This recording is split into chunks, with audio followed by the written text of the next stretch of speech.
plays many parts. They have their exits and their entrances. And one man or woman in his or her time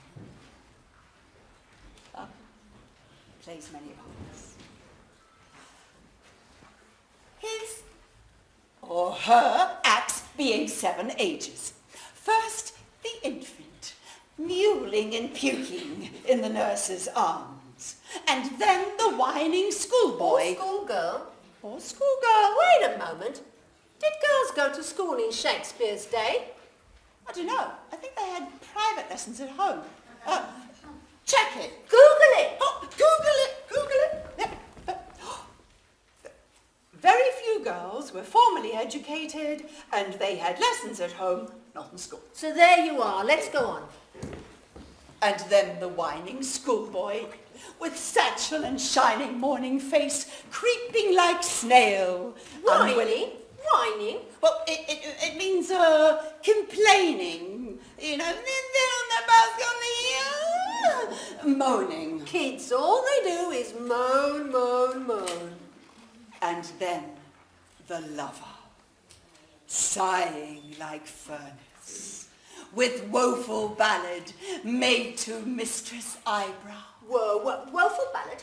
Well, it means a song, a sad love song. And his mistress eyebrow? Oh, well, it's a love song about how beautiful the girl is. Oh, so boy meets girl. Right. And he falls in love with her eyebrow? No. Well, yes, more or less. Just the one eyebrow? It's a love song about how madly in love they are. Oh, you mean like Romeo and Juliet? Just like Romeo and Juliet. Well, more or less. More or less? What do you mean, more or less? Well, who were Romeo and Juliet? Do we really know? Yes, there were a boy and girl who fell in love. Their mum and dad disagreed and it all ended in tragedy. Yeah, well, something like that. More or less? Oh, look, it's not so simple. Here's what the text says. One midsummer's night, a long time ago, in a wood outside Athens, a group of working men... Or working women? No! A group of only working men, members of an amateur dramatic society, meet to rehearse a play. The most lamentable comedy and most cruel death of Pyramus and Thisbe. Pyramid and Frisbee? Oh, God, not Pyramid and Frisbee. Pyramus and Thisbe. Oh, look, you know Romeo and Juliet. Well, not personally, no. Imagine a group of working men rehearsing a play a bit like Romeo and Juliet. Yeah, but if they're all men, who's going to play Juliet? Oh, one of the men. Look, all the women's roles were at Shakespeare's theatre were played by men, you know. Yeah, weird. So, when Shakespeare says one man in his time plays many parts, he means men play all the parts. Well, that's history, isn't it? Yeah, but whose history? Why should men play more roles than women? Why should men have more freedom than women? Yeah. Why should men... Good question. All right. Now, let's meet the actors. Oh, here's Peter Quince, the carpenter. He's the director. And that's Bottom, the weaver, one of the actors. Bottom? Yeah, Bottom. And they let kids watch this.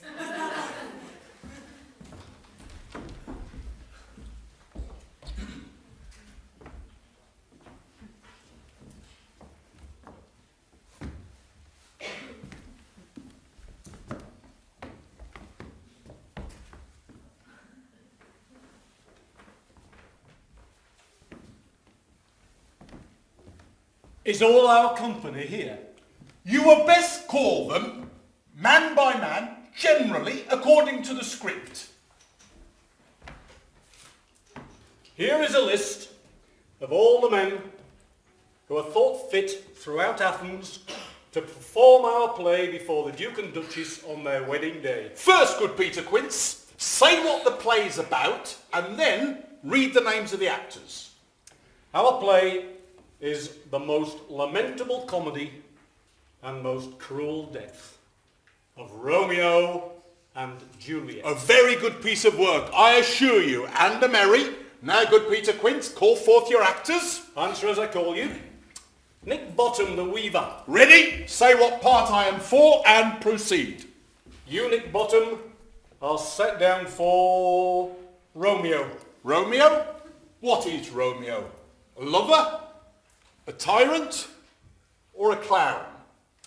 He is a lover that kills himself for love. Oh, that will need some tears in the true performing of it. If I do it, I will raise storms.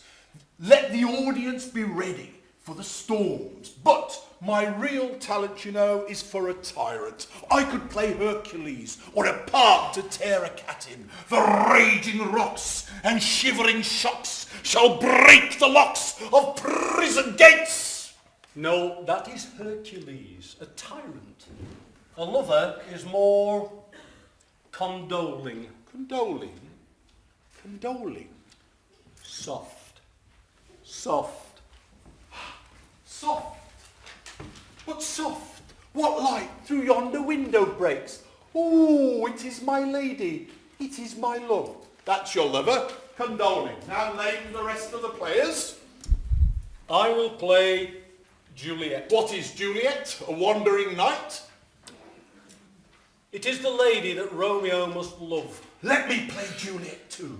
I will speak in a monstrous little voice. Ah, Romeo, Romeo, wherefore art thou Romeo? Change thy name. What's in a name? A rose by any other name would smell as sweet. Oh, Romeo, Romeo, Romeo. That's enough Romeos. No, you will play Romeo and I will play Juliet. All right, go on then. Now, Robin Starveling, the tailor, shall play Juliet's mother.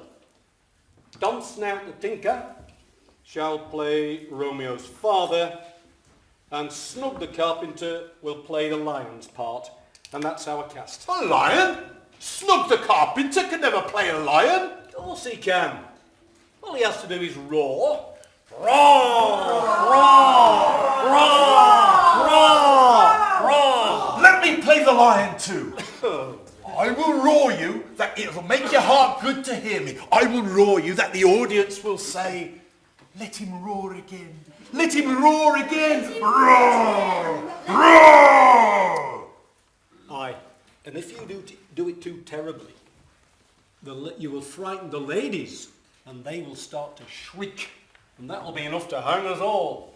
Quite right, Peter Quince. If we frighten the ladies out of their wits, they will have no choice but to hang us all. But I will roar you so. I will aggravate my voice so that I will roar you as gently as any dove. Roar, roar. I will roar you just like a nightingale. Tweet, tweet, tweet, tweet. Nick Bottom, you will play no part but Romeo. Romeo is a sweet-faced man, a proper man as one shall see on a summer's day, a most gentlemanlike man, and therefore only you can play Romeo. All right, I'll do it. But what colour beard does Romeo have? Beard? He doesn't have a beard. He's only 16. 16? That's a bit young. And how old's Juliet? 12? No, Oh, good. she's 14. 14? And they let kids watch this? Look, I'm not shaving off my moustache. Methinks I am marvellous hairy about the face. My moustache makes me handsome and wise. But what colour beard? Any colour you like. Green, purple, orange. Ah, and here is a marvellous convenient place for our rehearsal. This green plot shall be our stage, and that bush shall be our dressing room. What? This unworthy spot? Our stage? This poor a muse of fire, and a kingdom for a stage.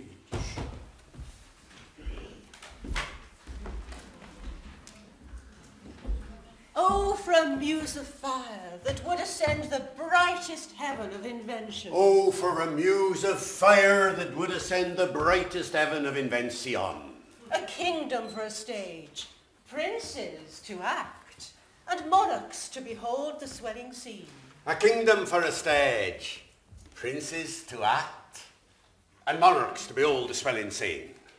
Then should the warlike Harry, like himself, assume the port of Mars. Then should the warlike Harry, like himself, assume the port of Mars. And at his heels, leashed in like hounds, should famine, sword and fire crouch for employment. Then at his heels, leashed in like hounds, should famine, sword and fire crouch for employment.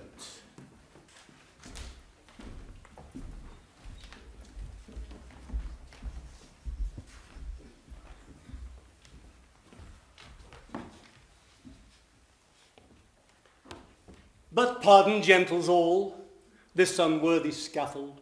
Oh, pardon. Imagine you see a great stage.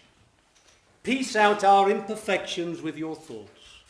Think when we speak of horses that you see them, printing their proud hooves in the receiving earth. Whoa, whoa, whoa, hold your horses. Don't you mean lions? Look, it says here, horses, printing their proud hooves. Well, in our text there's a lion. Snug the carpenter plays a lion. Right then. Think when we speak of lions that you see them, printing their proud hooves in the receiving Hang earth. on, hang on. Lions don't have hooves. Don't they? What do they have? Claws. Claws? Claws. You can't say proud claws. Why not? That doesn't sound right. Well, we can say paws. Lions have paws. More like cats. Proud paws. Proud paws is good. Think when we speak of lions that you see them, printing their proud paws in the receiving earth. Good. Imagination, see? Work! Work your thoughts, for it is with your thoughts that you must now gently hear and kindly judge our play.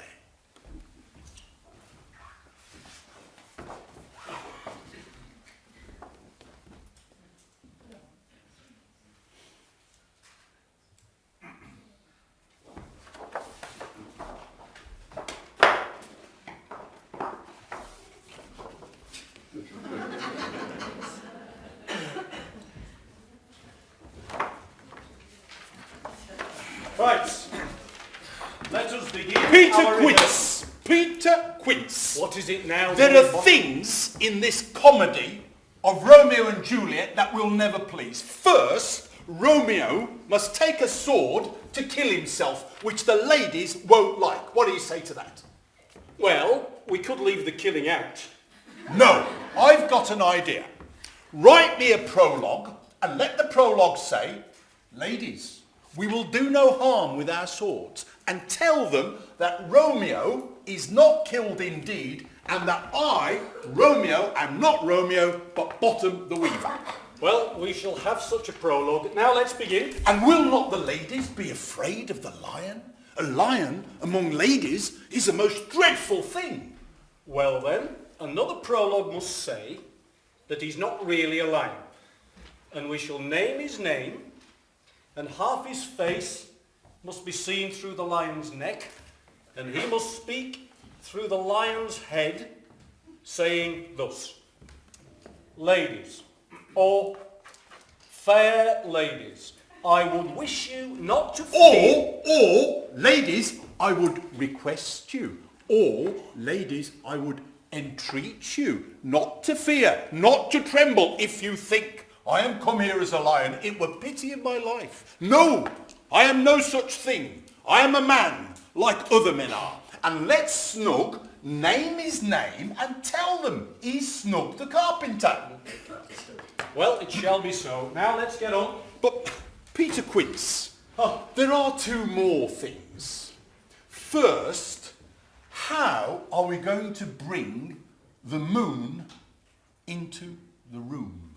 The moon into the room. The moon into the room. Because it says in the text, Romeo and Juliet meet by moonlight. Well, does the moon shine that night we play our play? A calendar. Look in a calendar. Look up moonshine. Look up moonshine. A calendar? Has anybody got a calendar? No? Google it. Google it! Google it. Google it! Google it!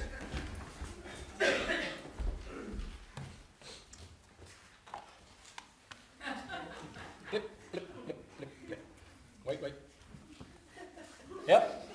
The moon does shine as bright as day that night. Well, here's my idea. You can leave the big window where we play open and the moon can shine in at the window. Right. Then all is well. Now let's begin. But there is just one more thing. We must have a wall. A wall? A wall. A wall? Because it says in the text that Romeo and Juliet speak through a hole in the wall. We can never bring in a wall. Yes, we can! Yes, we can! Here's my idea. Some man or other must be the wall. And he can have some plaster about him to show that he's the wall. And he can hold his fingers thus, and through that hole in the wall shall Romeo and Juliet whisper. Well, shall be so. Francis Flute, the bellows mender, shall be our wall. Francis Flute, come forth. Come forth, Francis Flute, and be our wall. Come hither. And stand here. And hold your fingers thus to make a hole. Now all is well, and we shall begin our rehearsal.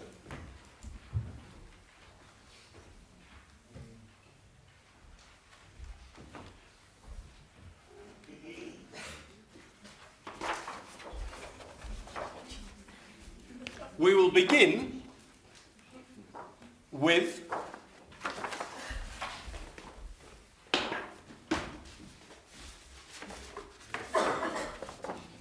the balcony scene.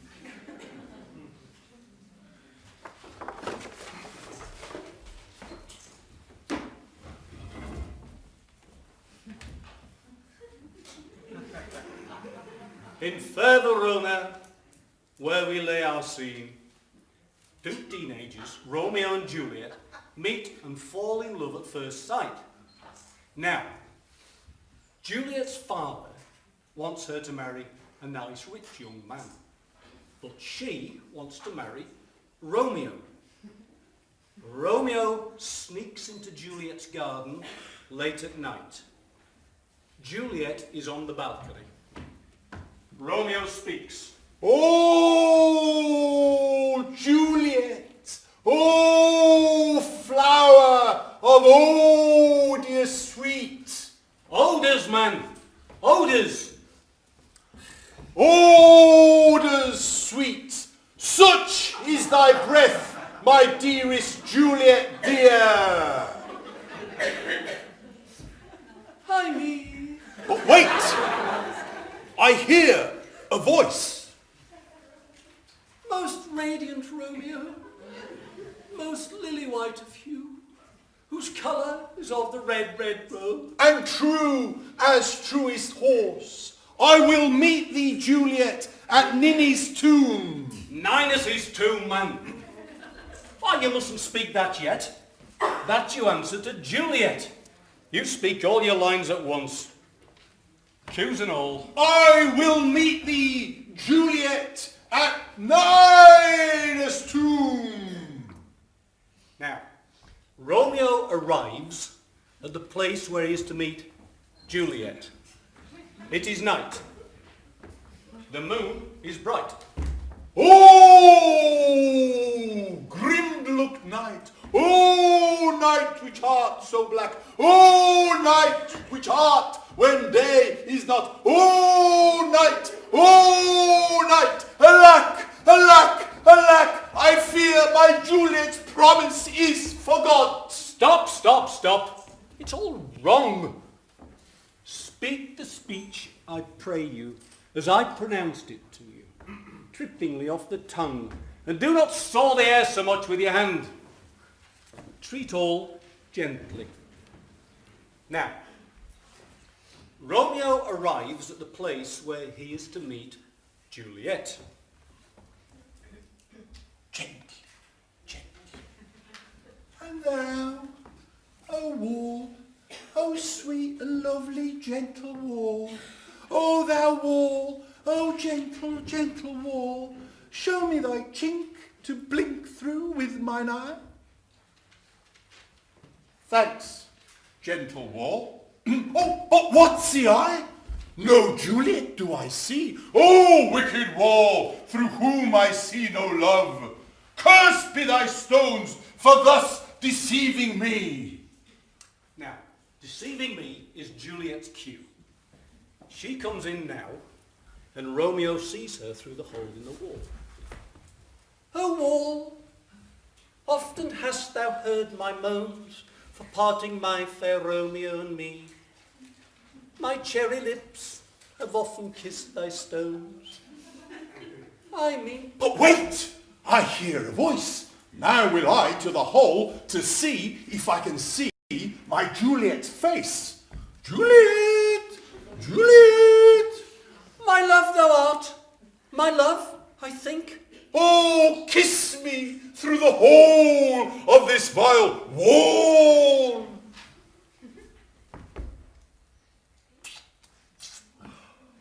I kiss the wall's hole and not your lips at all. Will you, Juliet, meet me at Ninny's tomb straight away? I come without delay.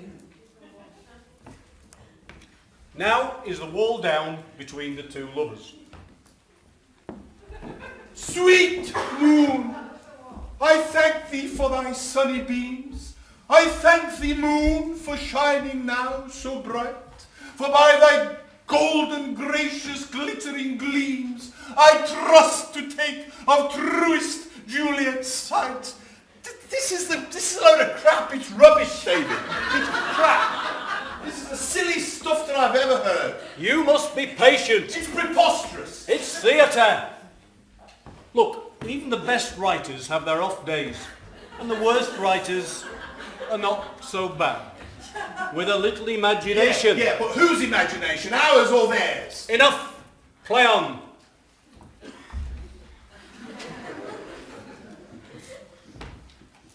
Enter Juliet, pursued by lion.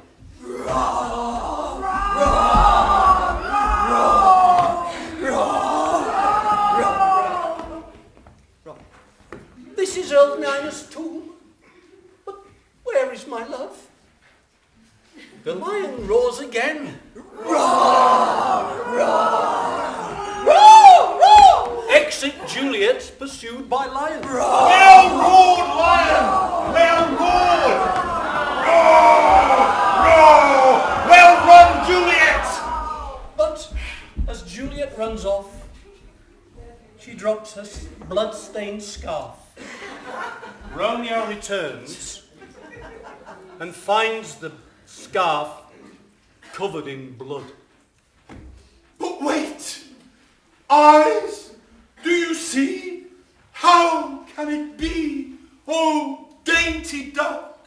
Oh dear, thy scarlet scarf, so good, what? Stained with blood? Oh, nature, why did you lions make, when lion bad has here destroyed my dear? Who is? No, no, who was the loveliest girl that ever lived, that loved, that liked, that looked? This is too long. It shall to the barber with your beard. Play on, play on. Oh, fate, come, come, oh, hell, hell, shake and quake crush, conclude, and quell. Out sword and wound the heart of Romeo. Aye, that left breast where heart doth rest. Ah! Ah! Ah! Now, this did I fear, but thought he had no weapon. Now am I dead? Now am I fled? My soul is in the sky.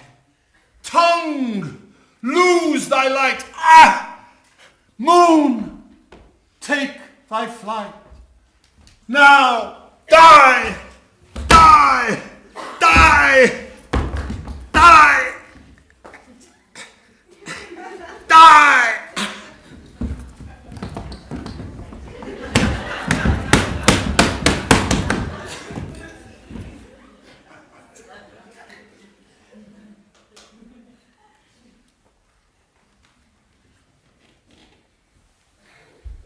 Almighty bottom, dost thou lie so low? Where are your jokes now, your songs, your flashes of merriment? Your revels now are ended. Good night, sweet bottom. Flights of angels sing thee to thy rest. He was great of heart. I shall not look upon his like again. Alas, poor Juliet. She returns now and finds her sweet bottom gone.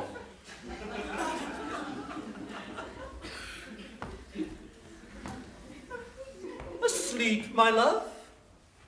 What? Dead, my dove? Oh, Romeo, arise. Speak. Speak. Quite done. Dead? Dead?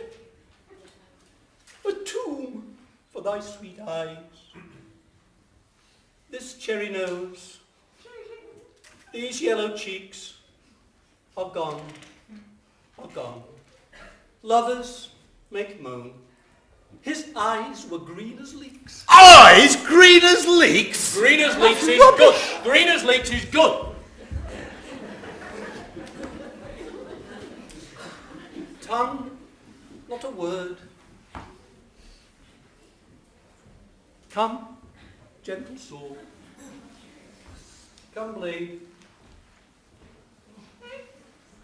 And farewell, friends. Thus, Juliet.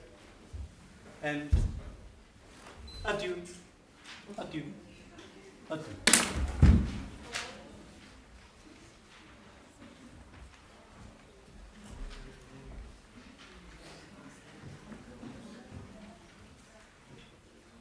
Fare thee well, gentle Juliet. Fare thee well, gentle Juliet.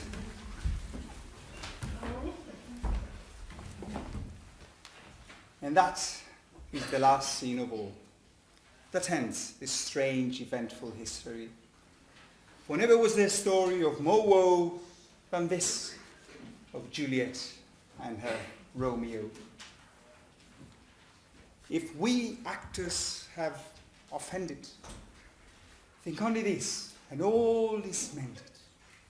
Imagine you've been sleeping here while these visions did appear.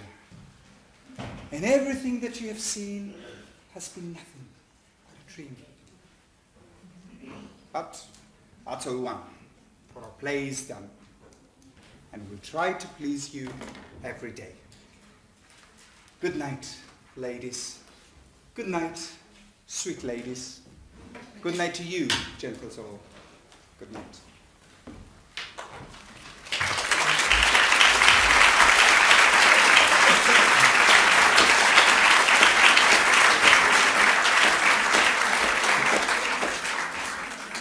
Now, every classroom is a stage, and all schoolmasters, All mistresses. all schoolmasters and schoolmistresses merely players.